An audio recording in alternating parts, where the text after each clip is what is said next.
Welcome back.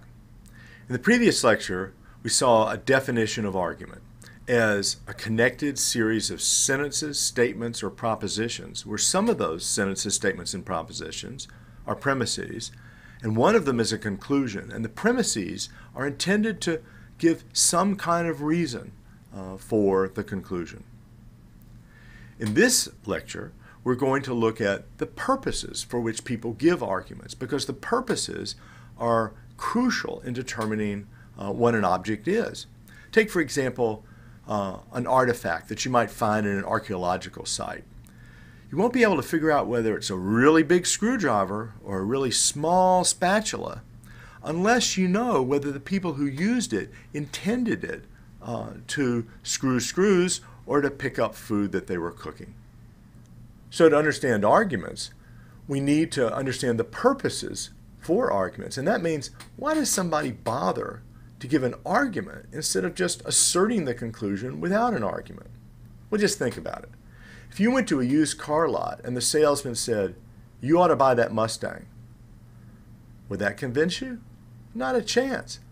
But if the salesman said, "You ought to buy that Mustang because it looks really cool and it goes really fast," or maybe it has great gas mileage, or whatever, and gives you a series of reasons, then you might be convinced to buy the Mustang.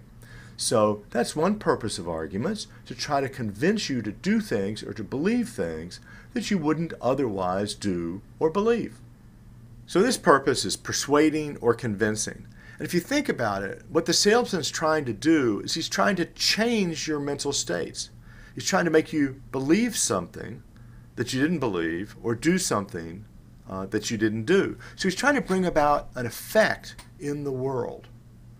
But that's just one purpose of arguments. We don't always act like salesmen. Sometimes, instead of trying to change people's beliefs, we're simply trying to give them a reason for their belief or for our belief. And to give them a reason is not necessarily to convince them or persuade them or change their beliefs. When we're simply trying to give them a reason to believe the conclusion, we're going to call that justification. So imagine that your friend, you're not a salesman, you're a friend. Imagine that your friend is thinking about buying a car. He doesn't know which one to buy. You might say, "Well, I think you ought to buy the Mustang because it looks really good and it goes really fast and it's actually got pretty good gas mileage and it's quite reliable," or whatever. You're not necessarily trying to convince her to buy that car. It'd be fine with you if she bought any car she wanted, any car that would make her happy. You're trying to talk about the reasons for buying the car so that she can make her own decision.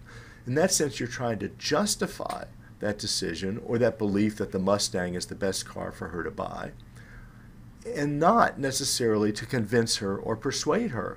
If she comes up with great reasons to the contrary, you're perfectly happy, whereas the salesman wouldn't be. But notice that you might give exactly the same reasons that the salesman did, exactly the same argument that the salesman did. The difference lies in the purpose, because the salesman is trying to convince her to change her beliefs and actions, but your goal with your friend is to discuss the reasons for her decision or action. So you're thinking about justification, and the salesman was thinking about persuasion. Now, it really matters whether your goal is justification or persuasion, because there's a big difference here. If you're trying to justify your friend's belief or your friend's action, then you're trying to give her good reasons. The salesman can convince her or persuade her with bad reasons. So it doesn't matter to his purposes whether the arguments that he gives are any good or bad, as long as they work to affect that change in the world. Whereas you care about whether your arguments and your reasons are good reasons or arguments because you're trying to justify that belief or that action. And of course, people can try to do all of these things at once. They can mix them together in various ways, and that can get complicated. So when someone gives you an argument, you need to ask a series of questions.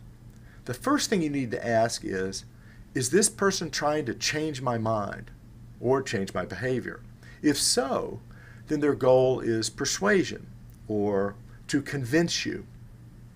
Then you need to ask, are they trying to give reasons for changing my mind or for believing if I already believed it. Well, if they're doing that, then their goal is justification. And if you go down that series of questions, you'll be able to understand what the purpose of giving the argument is, at least for this range of cases. So let's do a few exercises just to make sure that you understand justification before we go on to the next purpose of argument, which will be explanation.